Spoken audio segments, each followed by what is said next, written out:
Good evening everyone. শতাব্দীর কিচেনে আপনাদের সবাইকে স্বাগত জানাই। আজকের রেসিপি টুটি ফুটি। একদম দোকানের মতো টুটি ফুটি আমি আজকে বানিয়ে দেখাবো। কেক, বিস্কুট প্রভৃতি রেসিপিতে টুটি ফুটি দেওয়া হয়ে থাকে। আমি আজকে পেঁপেতে করে দেখাচ্ছি। এছাড়াও তরমুজের খোসা এবং চাল কুমড়োতেও টুটি ফুটি হয়ে থাকে। তাহলে চলুন শুরু করা যাক আজকের এই সহজ এবং কালারফুল রেসিপি। টুটি ফুটি বানানোর জন্য আমি এখানে একটা পেঁপে ব্যবহার করেছি। একটা পেঁপের পুরোটা নেব না, হাফ পেঁপে আমি ভালোভাবে কেটে নেব। কেটে নিয়ে তারপর ফিরে আসছি। এই দেখুন, হাফ পেঁপে নিয়ে এইভাবে কিউব সাইজ করে কেটে নিতে হবে, ছোট ছোট কিউব সাইজ করে। এই বিষয়টা অবশ্যই খেয়াল রাখবেন, বেশি বড় করবেন না, এইভাবে ছোট ছোট কিউব সাইজ করে কিন্তু পেঁপেটাকে কেটে নিতে হবে। পেঁপেটা কেটে ভালো করে ধুয়ে 5 মিনিট জলে রেখে দিয়েছি। এবার কড়াইতে জল নিয়ে নিয়েছি, জলটা ফুটে গেছে। পেঁপেগুলোকে দিয়ে দেব। পেঁপেগুলো দিয়ে প্রায় 50% সেদ্ধ করে নেব পেঁপেগুলোকে।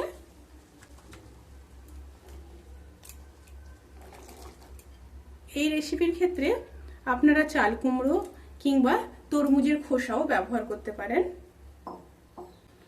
প্রায় 50% পেঁপেটাকে সেদ্ধ করে নিয়ে তারপর ফিরে আসছি।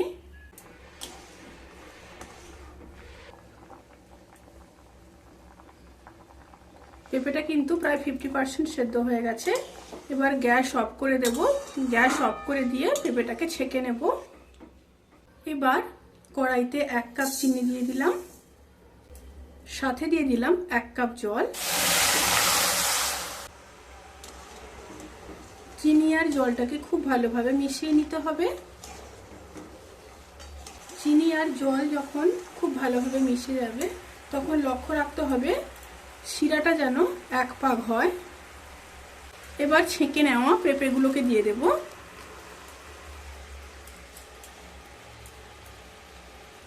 দিয়ে একটু নেড়ে নেব।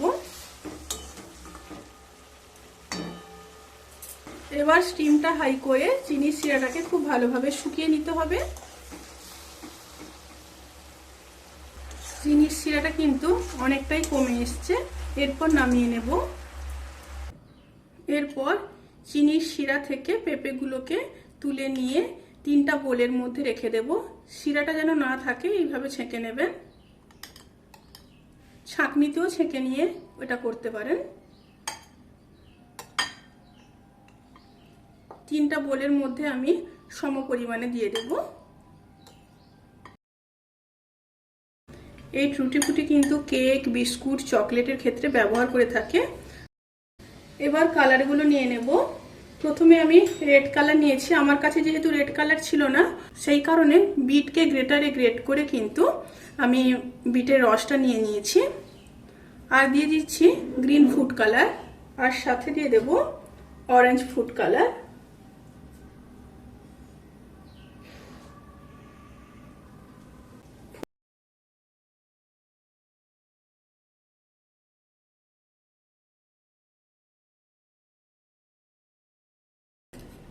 দু চামচ করে জল দিয়ে দিলাম।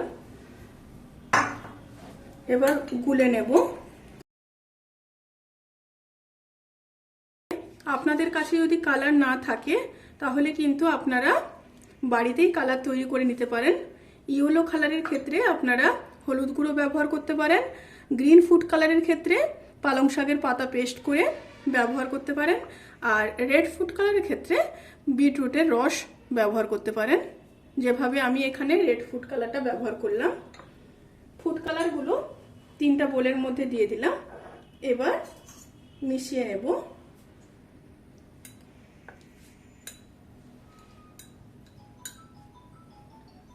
চামচটাকে ধুয়ে নিতে হবে। নিয়ে আবার একটা বোলের মধ্যে দিয়ে মিশিয়ে নেব।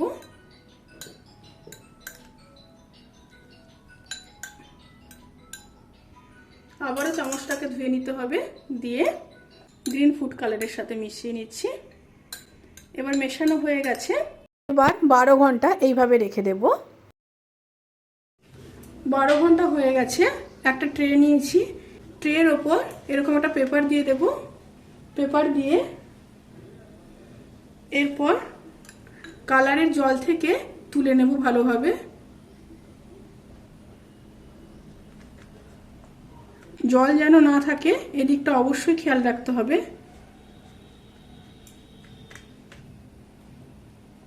এভাবে মেলে দিলাম। এইভাবে পেঁপেগুলোকে সমস্ত কালার থেকে তুলে নেব।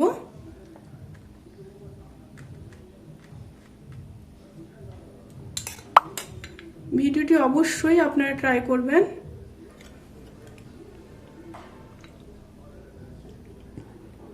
ভালোভাবে কিন্তু এইভাবে চেপে চেপে তুলে নিতে হবে, তা না হলে একটা ছাঁকনিতেও ছেঁকে নিতে পারেন।